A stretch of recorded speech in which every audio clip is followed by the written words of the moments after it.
even just on their knees or half push-ups or against the wall where they're just a bit of resistance stuff. So let's get the blood. I think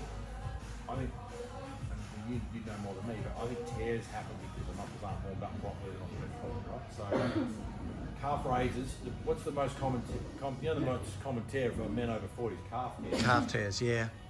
Yep. So it sounds weird, but we do these ballet warm-ups, us older blokes, so we're doing the calf warm-ups because a lot of guys will go to spring off in their boxing and they'll pin their calf. So calf warm-ups are good. So we do ours in, we do ours out, and then we'll just do normal ones. So we're just doing the different angles of the muscle, but calf warm-ups are good. Hip rotations are good because with our boxing, we want to be getting it to rotate. And I'll show you in a minute where power comes from. It's not from your arms, it's not the side of your arms, it's that hip rotation. And when you talk about sports science, people can generate incredible power from using their body weight behind their shots. I mean, when you kick a footy, you don't kick a footy like this. You're using your whole body weight, and a punch is the same. If someone runs at you and pushes you, you go flying, it's because that weight is behind you. And with boxing, we want them to use their weight on their punching. So, hey guys, come on, jump on the mat. Good to see you again. I haven't had time to No, chat. that's it. There's no rush. We've just literally kicked off for 2 seconds. Yeah, bare feet's good, but if you want to leave your shoes on, it's fine as well. Socks are good? Yeah, Right. whatever you think's best. So we're just discussing about warm-ups, and in any exercise you do, we want to be doing a warm-up. I don't want to spend 10 minutes going through a warm-up. I think everyone knows how to warm up. What I did say though is when we're punching, with our boxing drills or anything to do with punching and kicking, I just like to get blood into those muscles and get them warmed up so that they're going to be using those less likely to have an injury. So as far as what I was just saying is that I've been told that the most common muscle tear over 40 for men is calf, correct? Yes. So us older blokes, we should be doing 25 or 30 of these before we start because believe it or not, with our boxing and with our kickboxing, there's a lot of pushing off the back leg, and as soon as we start pushing off or we're springing into a kick, that's when we start pinging things. So I've seen it quite a bit. So everyone's a full ball on warm-ups. As far as the upper body and we're punching, like I was saying before, as you're coming up, even half push-ups or some resistance, even push-ups on the wall where they're just getting a bit of pressure on the chest, triceps, sort of slight dips. We get our guys to do dips on knees of people. So have you done the knee dips with people? No. So if you can lie down for me. On my back? Yes, please. And have your feet, yep, that's it, stay exactly like that. Get your feet apart a bit more and hold your knees. Like that? Yep, no, just stop them wobbling. Oh, okay. So I'll do this. We'll get our guys doing these sort of dips, or we'll get our guys longer legs dips. You get some tricep dips going when you don't have equipment. And then you can change over and things like that. So putting some blood in there, blood in here, get them moving. Obviously shoulder rotations for your boxing. So we're going to be doing some punching. So just you loosen up yourselves, your shoulders. As far as wrist goes, shaking the wrists off, extending the wrist, twisting the wrist, twisting the wrist. And one of the key things that we're going to do today is about safety of actually punching properly without hurting themselves. So yeah, just for the next minute or two, just get ready, loosen yourselves up, shoulders. Any of those rings that are expensive, don't lose them. But Turn it inside. you can turn it inside great, but when you're clenching, I just don't want Yeah, to. they're good. I don't want to dig into there. Yeah. They can't come off. Not until he's been horrible, right? They cut them off then. Get rid of them. Yeah, so just loosen yourselves up, and I'll show the different things. You got heaps of space. Okay. All right. So the first thing I want to go through is we've done the warm up. Stretching wise, we can do that, and then we'll go through some stances and hand posture because I've written a little note there. So just stretch up and loosen yourselves up. And if you need a drink, and the toilets are just in there, there you go. The toilet light is the button on the outside. You push it. It's on a timer. You've got 15 minutes to do what you got to do, or you're in the dark. All right. If you're in there for 15 minutes, there's something going on. It's not nice when the kids push the button and you're in there, it's pitch black. But I I'm spending about $1,000 every 60 days on electricity, and kids leave the lights on for days and days and days. So timers on switches have saved me a lot of money. I can see that new stretching lab in Perth.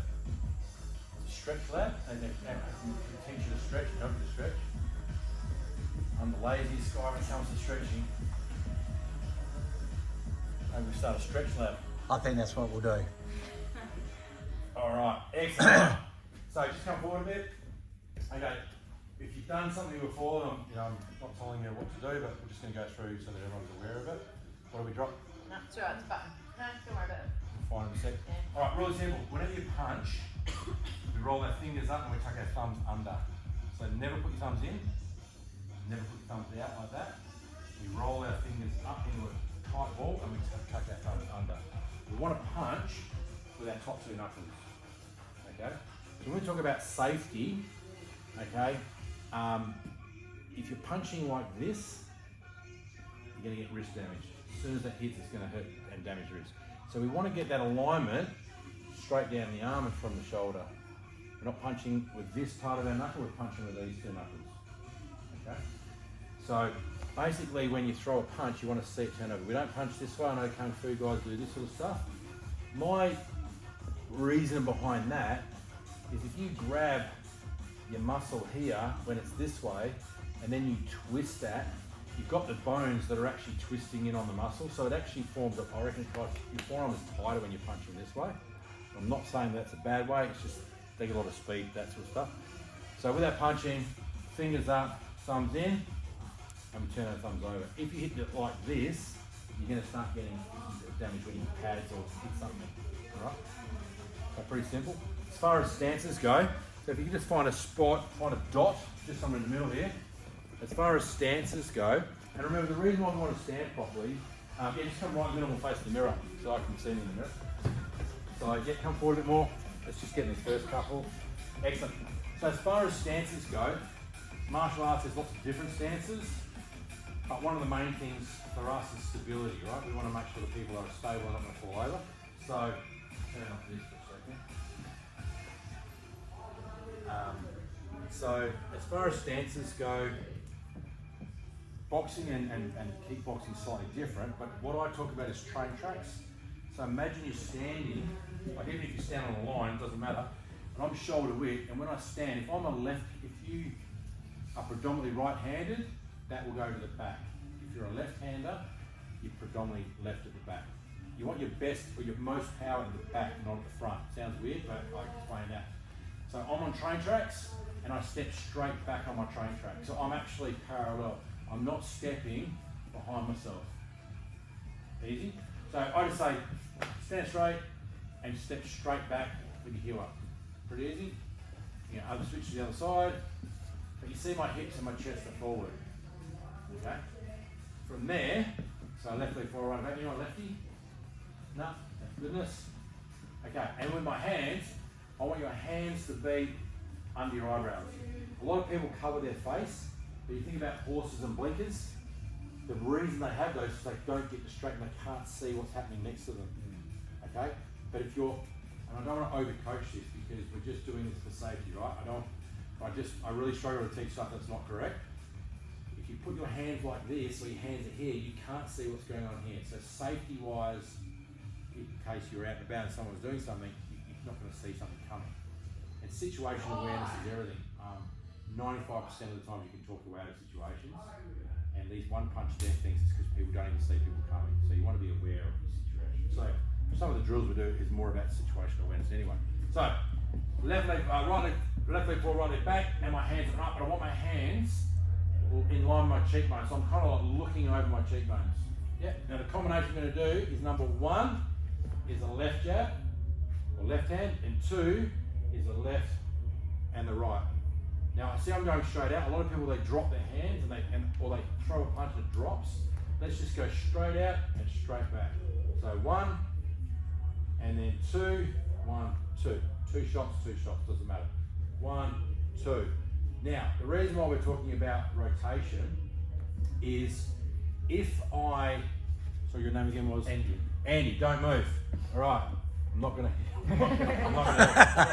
I'm not going to hurt you. But watch this. Okay.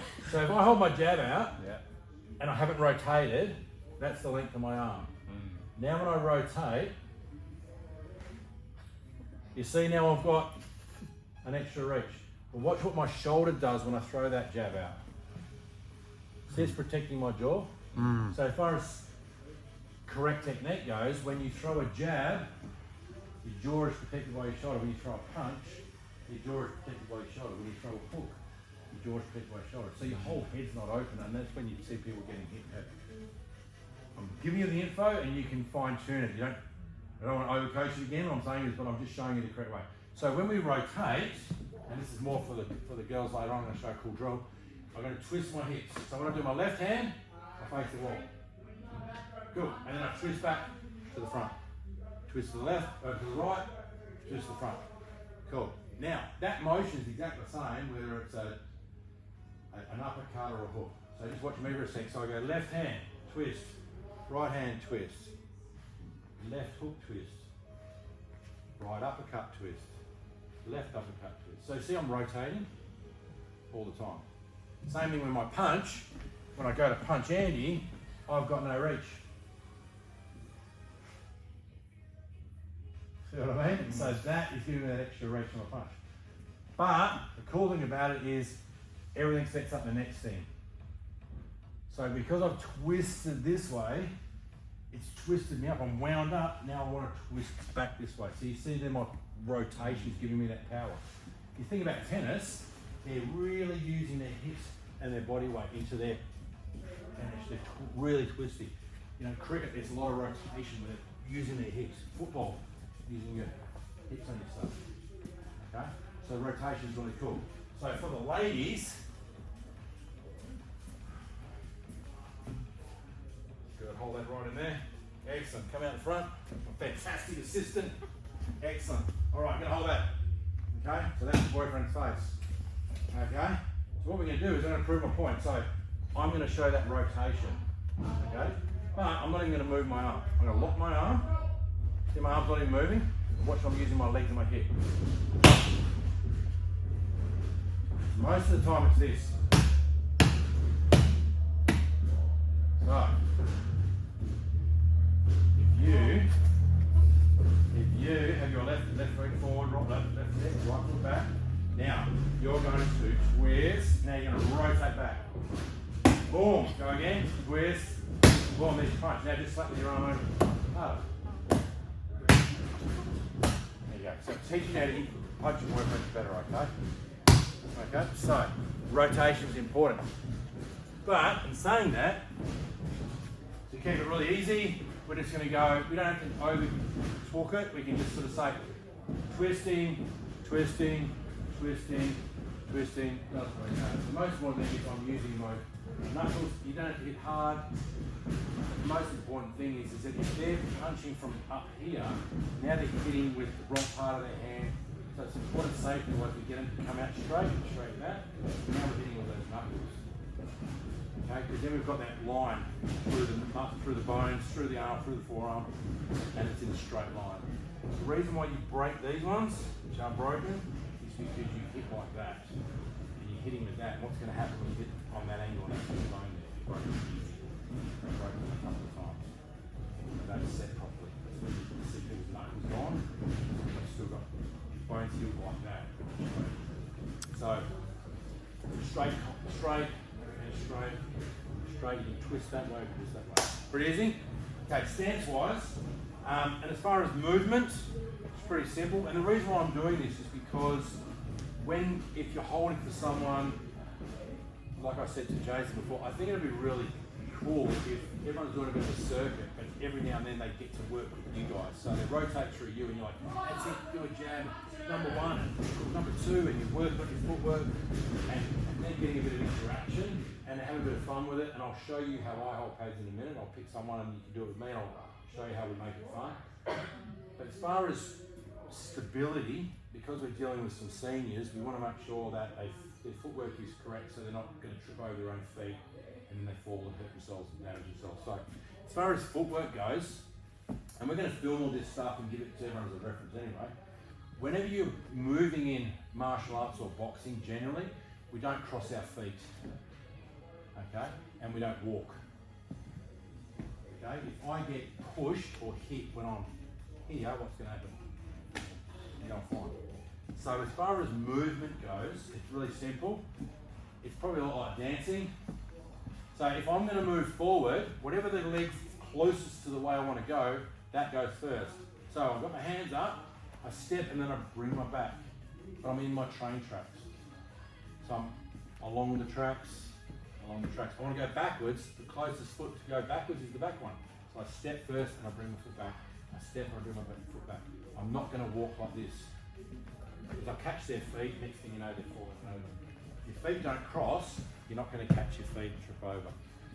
Okay, second thing is you can turn into a bit of a drill where they've got to go back a little bit quicker. Yeah? I want to go that way. Which foot's closest? That one. So I step out and then back. Still facing forward. I step out and back. I step out and back. I want to go that way. That 1, 2, but see my feet aren't coming together? Now I'm off balance again. So we're always out of my stance and then back into that shoulder stance. When you're on a train, do you stand like that?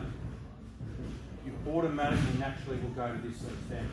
Stand side on a train, you're all good, but as soon as it's going around a bend, you're going to be off balance. So the stances that you're in is pretty much what your body will tell you to naturally bounce. So you get a bit wider, Andy. That's it, don't move, and just bend your knees a little bit. So you're quite stable in all directions. Cool? Easy? Yep. Now stand side on. Yeah, big wider legs like this. Oh, that's even stronger. But not as strong this way. Yeah? So that's why we tend to stand in that shoulder width kind of well balanced kind of stance. It's sort of good for all directions. You can always push people around, but generally that's sort of how you stand. Alright?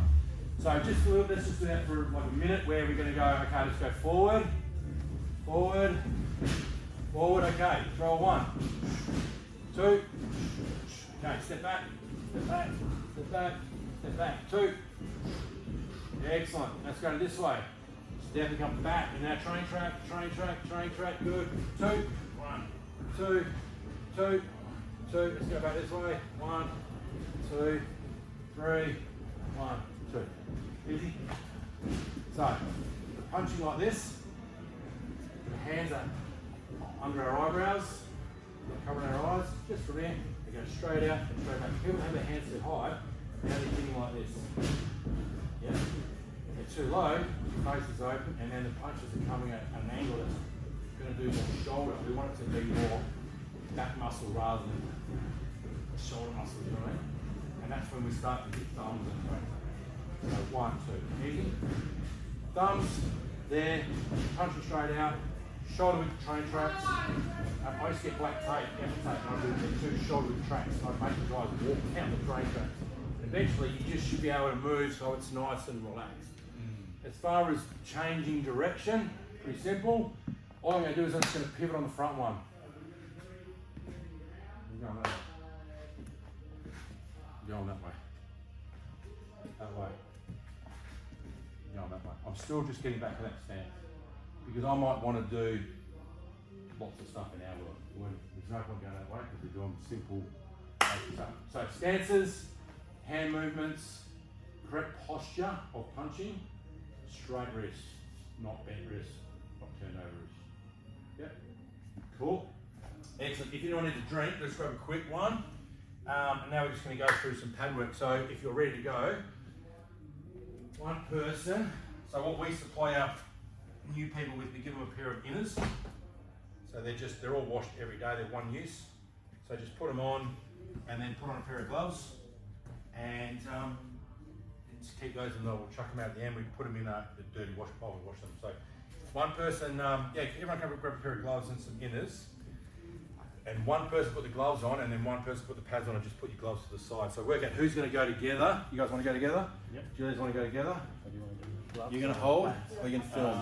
I'm filming. Okay. And I'll hold. Yep. Do you want to, Muzz, can you just go through the gloves? Yep, the I'll different do that. sizes, how to... Yeah, I'll do it. So as far as sizes go, so that's a medium. So generally just, you look at the size of a person. So these are magnets. They're not boxing gloves. They're not to hit people with. They're just to hit the pads with. But they're a medium, so that's generally for smaller people. Someone like me, I'd be a large. Yep. When you put these on, where a lot of people, and these are the ones that we're talking to Jason about getting. So these are actual proper gloves, and they're rated, so they're 10 ounce. So they come in different ounce gloves, and that's the weight of the glove. 10s, 12s, 14s, 16s. We give all our ladies 12s, and we give the guys 16s. But if they're a smaller person, we can change it. But my guys are training properly. We just need to do some pair of gloves. When you put the glove on, yep. Excellent. So a lot of people just do this. If you can pull that glove off, it's not tight. Okay? So make sure, okay, when you put it on, the best way to put it on is to tuck that under there, pull that over, and then just make sure, now you'll find a lot better wrist support, yeah? So they're less likely to hurt their wrist. So teach them how to do it properly, and just make sure it's on tight. When it's your own gloves, I see people doing it, they're putting gloves on and they grab this with their mouth, and I'm like, please don't, because there's been thousands of people probably did the same thing that you just did. So but the concept with me was we were going to give everyone their own gloves. Hygiene wise, it's better you got your own, all right? Some people's, just so smell them. Isn't that nice? That's because we use those. These are probably 6 months old. Some people's gloves smell absolutely disgraceful. So that's how you put them on. And if you can't, that's a 10, that's a 10. If you can't put the second one on properly yourself, then you can just really give that a pull and just really turn it over. But I would, with your new crew, I would just go around and just do it more quickly yourself. And just say to them, guys, can everyone feel they've got a good wrist stability there? The other thing that we've purchased is, they're called an easy wrap. So you see fighters putting the big tape, the big wraps around the wrist. That's just going to be way too complicated for everyone. There's one where you can actually slide on like a glove and it just goes wrap, and it's done. So we're looking at getting those as one to add stability, and then you've got the glove which will be extra stability. So we're really reducing the chance of them hurting themselves with an injury on the wrist. Excellent. All right. So with my partner, I'm going to grab Mitch. Yep. Sorry, Mitch. Andy, Mitch. I'm terrible with names.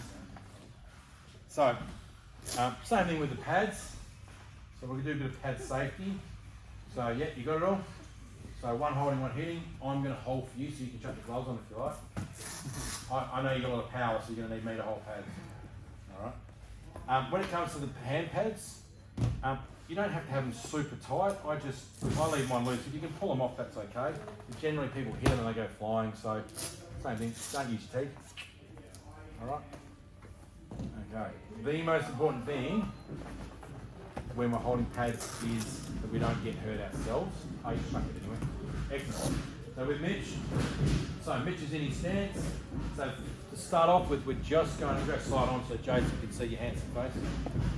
Come around this way a little bit, or around the back here so you can see. So when it comes to holding the equipment, I want to be in the same stance as if I was the one hitting the pads. One, because I've got stability, and two, is when you do an hour class and you're hitting for half the time and you're just doing this, I try to say, hey, we're still working on our footwork. We're getting better with our footwork. We're still working our calves. We're still working. And how I hold is exactly the same as if I was boxing. So I'm not holding out here. I'm not holding out here. So to avoid injury. So I always say, his shoulder. So if I'm shorter, if I'm taller than Mitch, I'm going to be just getting myself to squat down. I don't want him punching up this high. Okay. The second thing is if Mitch punches that, my arm's out here, hit hard. Oh, let's go. My shoulder's going to be doing this. Okay, so what I want to do is I'm loose. My hand is loose, everything's loose. As Mitch throws that punch, I'm just meeting that power like that. I'm not smacking it hard. I'm just, now you hit this without me holding it. Hit it hard.